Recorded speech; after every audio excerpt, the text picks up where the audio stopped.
On March the 27th, 2022, we witnessed a man's trauma cup fill to the top and overflow live on national television.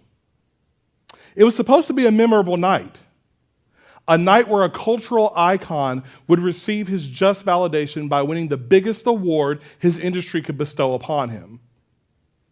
And to be fair, March the 27th, 2022 was a memorable night.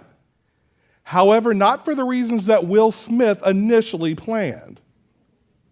At that evening's Academy Awards, after a joke had been made at the expense of his wife, Smith rose from his seat, took to the stage, drew his arm back, and slapped presenter Chris Rock in the face. While those in the audience and those of us at home tried to figure out whether or not what we saw was real or not, Smith removed all doubt when he yelled at Rock to keep his wife's name out of his effing mouth. Like clockwork, social media was quick with the discourse. On one hand, you had people condemning Smith's actions, some going as far as to say that Smith had left an irreparable black eye on black culture. On the other hand, you had people that supported him, people that said that they would have done the exact same thing if someone had disrespected their wife. And then you had the endless jokes and memes that came from all parts of the internet.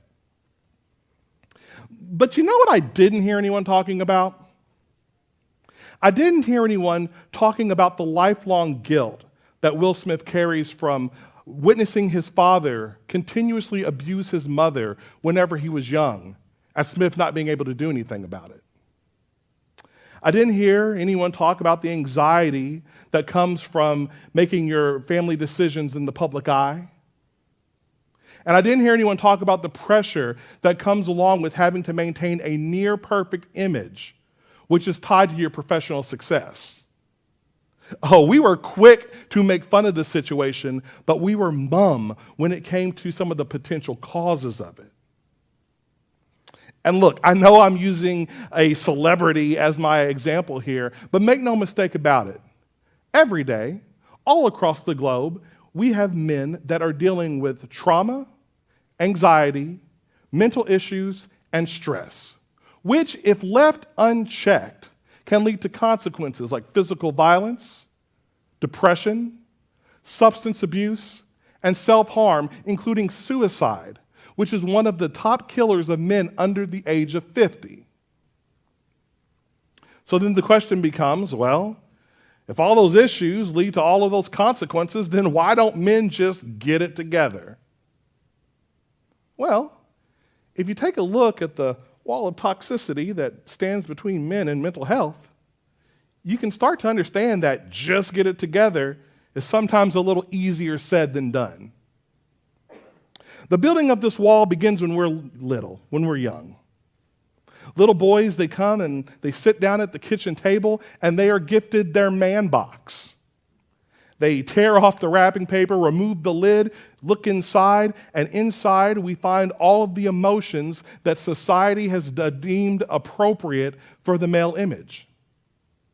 Inside we have emotions like happiness, anger, and excitement. Missing, however, are emotions like fear, sadness, and vulnerability. These emotions are missing because somewhere, someone deemed these emotions feminine and therefore weak. The man box also comes with several ready-made tools. Comments like, man up, real men don't cry, and my mother's personal favorite, get your priorities straight, only serve to drive home the point that when it comes to the male image, weakness is not welcome. And so it's because of this fear of being deemed weak that it can be difficult for us to take full advantage of a resource like therapy. It's because of this conditioning that it can become hard for us to grasp the tools needed to get us through life-altering events, or the tools needed to create healthy relational communication, or the tools to just get us through the everyday hustle. It's because of this belief that we become afraid to ask for help. So what do? Well, we try to take care of it on our own, don't we? That's right. We reach out and we grab all that trauma and all that anxiety. We grab those mental issues and we grab that stress and we roll it up in a little ball. We get in that ball and then we start to push it down and down and down and then even further down. And boy, do we think we're doing something, right? But in actuality, what's happening is all that trauma, anxiety, mental issues, and stress are behind us, raising up and up and up and up and further up until one day your trauma cup overflows. And when the trauma cup overflows, not only does it spill on us, but it also spills on our friends, our family, our loved ones, and in some cases, even innocent bystanders. And believe me when I tell you, the bigger the spill, the more dire the consequences.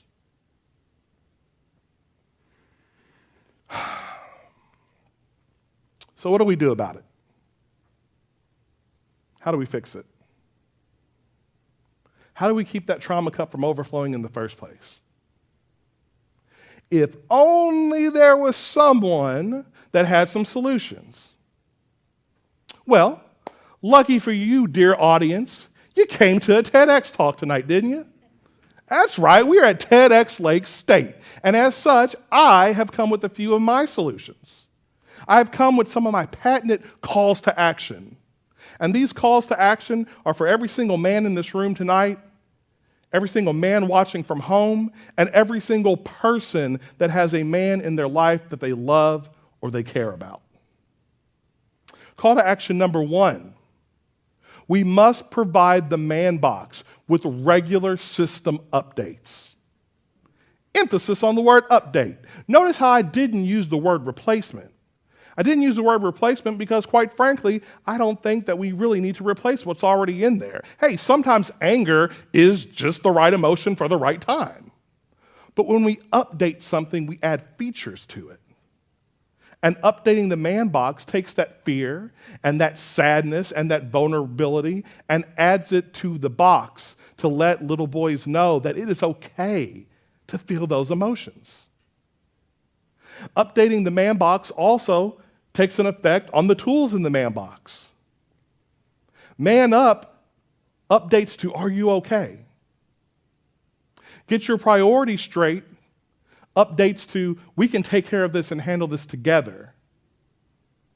Real Men Don't Cry updates to Real Men acknowledge their emotions and aren't afraid to ask for help when they need it. When we initiate this update, then we start to see some of those bricks in the wall loosen a little bit.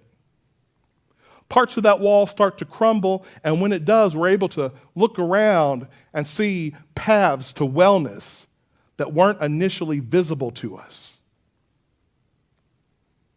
Call to action number 2. We must be living, breathing exhibitions of health. They say that all behavior is learned, and I truly believe that. As I watch my own kids grow up and evolve, I know that there are always going to be a little set of eyes on us to learn the lessons of life. Therefore, fellas, it's on us to teach and teach through our actions. Let your son see you cry so that they understand that it's okay for them to do the same. Take your issues to your fraternity brothers so that the younger members of the fraternity can see brotherhood as the problem-solving tool it has the potential to be. Take your fears to your teammates on the team so that the new recruits can see teamwork in play on and off the field, or rather the ice up here. If we learn by doing, then we must do. Call to action number 3. This is the last one, and it's my favorite because it's the easiest. Call to action number 3. Check on the fellas. Check on the fellas. Check on the guys. Check on the bros. Check on your bros. Check on your mans and them. Whatever you are calling your male friends, check on them. Send them that random text message that just says, hey man, just wanted to check in and see how you're doing. If you know your friend is going through something, make that phone call that says, hey, just wondering if you want to go check the game out, or go get some wings, or go do anything that could give you a small distraction from the madness that is happening in your life right now. Well, I tell you what I would not have given for one of my male friends to pick the phone up and check on me when I was going through my divorce. That would have been worth more than gold itself. So yeah, check on the fellas. Pretty easy. Guys, when we cry, they say that we're weak.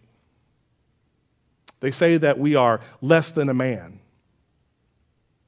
But when we hold it in, we run the chance of bringing harm to ourselves and to those people that we love. The good news is we can fix it. And it's on us to do so. It's on us to continue to teach the younger generations. It's on us to be the change that we want to see. And it's on us to take care of each other. If we're able to do these things, then we are able to continue to push the male image down a positive path. Now, y'all go ahead and get out of here and go check on the fellas.